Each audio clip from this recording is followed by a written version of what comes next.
the reasons were different. Almost, I would say 2010, 11, the system was in deficit liquidity because of spectrum outflows and stuff like that.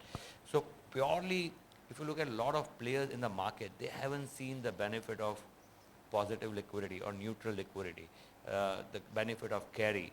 I think that whole thing will change. I think the transmission, once the liquidity get infused, we will see a very dramatic transmission. So maybe we should be looking at the days back of maybe 2002, 3, where the interest rate dramatically fell down. And I think that's what it should happen.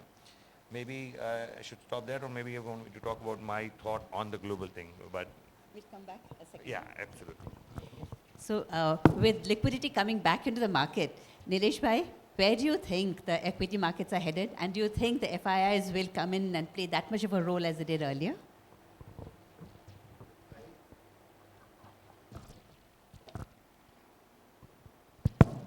I hope and pray that FIIs don't play as much active role in our equity market in future as they have done it in the past. I want my daughter to live in an independent India like I have lived in an independent India. Today, 34% of India's listed equity is owned by foreigners. Now, there are exceptional cases where HDFC or ICICI or Infosys, even though it is majority owned by foreigners, they are great Indian companies. There are exceptional cases like Hindustan Lever or ITC, which can be called a foreign company, but they have behaved like an Indian company. So there's no debate about foreigner as an investor in India, but I want economic ownership of listed India to remain with Indians. If 51% of India is owned by foreigners, then I don't think so we will be able to call ourselves economically independent nation. There are very few countries in the world where the largest bank in the country is owned majority by foreigners. The second largest telecom company is majority owned by the foreigners. The largest private sector insurance company is majority owned by the foreigners. So I sincerely hope and pray that we will all act to ensure that our kids live in an independent India. And my definition of independent India is 51% of listed Indian equity owned by Indians. Just a simple thing. I think in the next 6-8 months, we will have volatility in equity market. That's primarily because in the month of March, we have seen about 12% return on equity market. That's probably 8 or 9 months of return in a normal equity period. So after getting that huge return, it's likely that markets will correct, markets will consolidate. But if I have to paint a rosy picture, one, in this month, we will see Parliament passing bankruptcy code, which will allow our banks to go and recover money from defaulting promoters. Second, we will see government spending money about 131,000 crore. We will see RBI bringing deficit from plus or minus 1% of NDTL to neutral. We will see currency in circulation, which has gone up by about 60-70,000 crore because of state election or some other reason, coming back into the banking system. More liquidity in banking system will support trade, industry and credit, and we will see the chakka jam of economy moving forward. Then we will go into the month of May and June when hopefully Met will announce that we are going to see a normal monsoon. The current Pacific Ocean temperatures are indicating towards weakening El Nino, strengthening La Nina.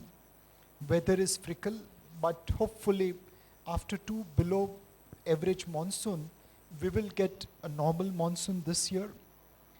Based on a good monsoon, we will see recovery in rural economy.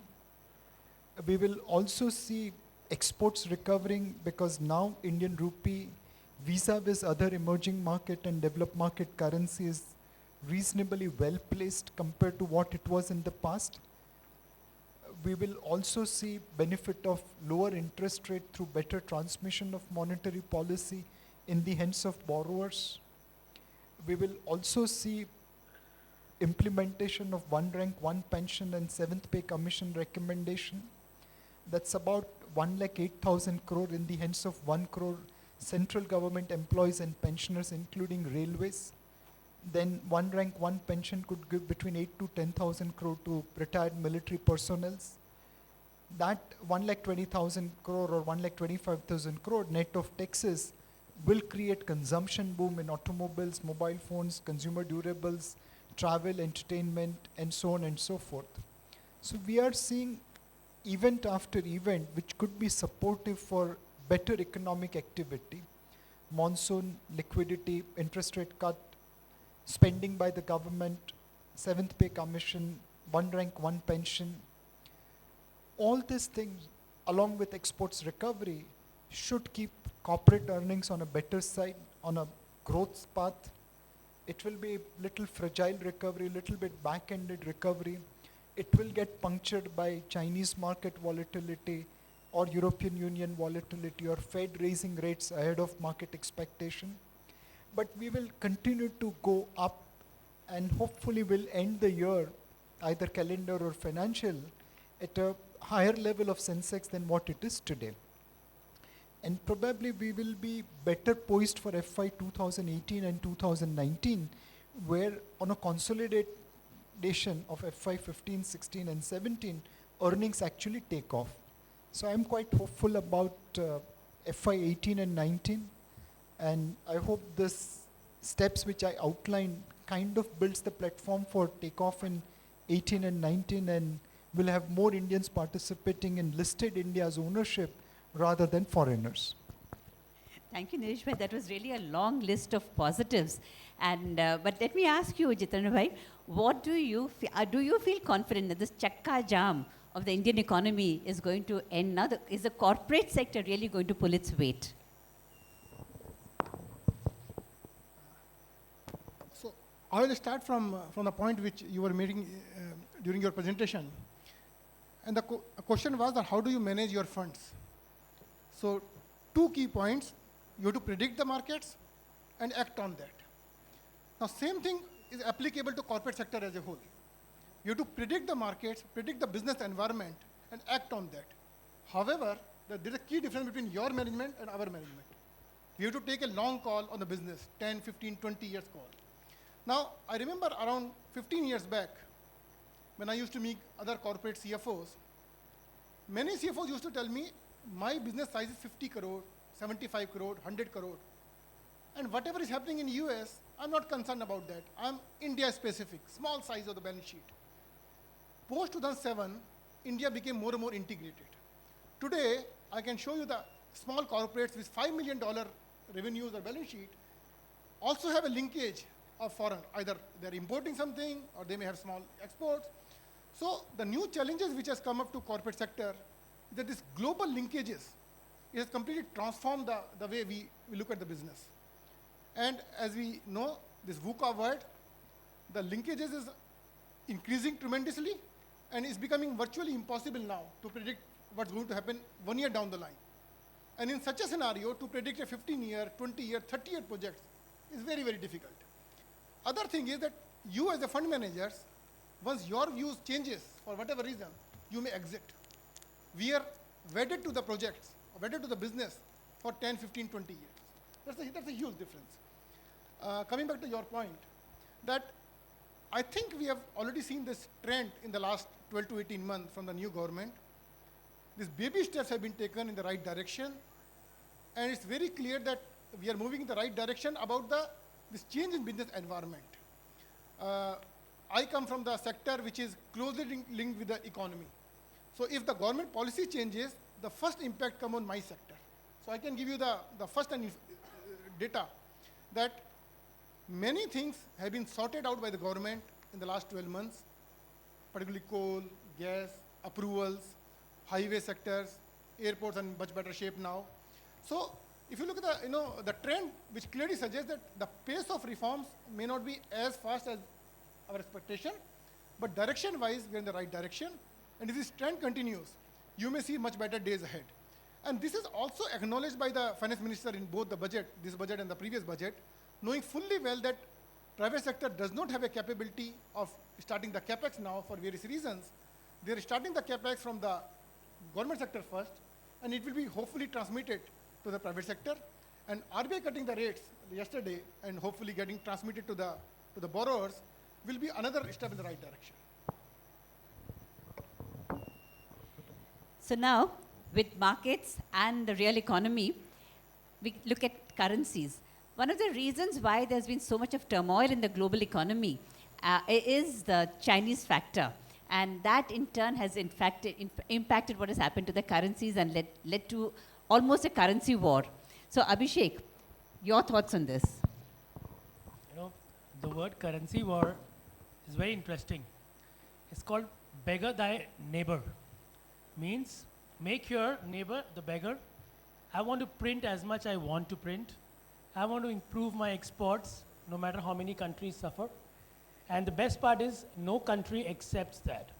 You know, the US keeps blaming the Australian that, you know, you guys are managing your currency. Governor Mervyn King keeps coming and saying that the Europeans and possibly the Japanese guys are motivating the currency. And of course, China is the most famous in which people have been talking about managing the currency. So where does this end? Now I would like to say that the currency war has become the new normal in the VUCA world, what I say. You know, because there has been so much of printing that has happened from every single means. You know, earlier they were talking about printing money, now reduction of interest rates, bring it to a level in the Europe, I mean, they can't cut down further. That's the kind of a scenario. And, you know, time and again, they have started saying that, you know, we want to give you money in any form. They're going to hire helicopters now and start putting in money to people's pockets, and they ask them to spend, and spend to those people whose spending doesn't make any difference to the society. So the point I want to make here is that a currency war thing cannot sustain for long. You know, Raghuram Rajan has put a point recently in his paper that we need to bring something like Bretton Woods again, where people come into a consensus and fight it out. You know, it's against US and the rest of the world probably. So what I want to say here is that things like, you know, we already know the Euro CHF peg which was there. You know, they've tried to print around $140 billion in 4 months. And still one fine day, the currency became strong by 25% and your Rolex watches were expensive by 25% overnight. You know, same thing happened with the Japanese yen, the European currency. I mean, they have been talking down their currency, but the yen is getting strong. The Japanese, the European currency is going up, despite the fact that they need a weaker currency for Euro and a very, very weak currency for Japan. So I think that is something which is going to kill in things. And somehow we're going to see huge adjustments in the currencies. And once again, there has to be an accord so that the currency war actually stops.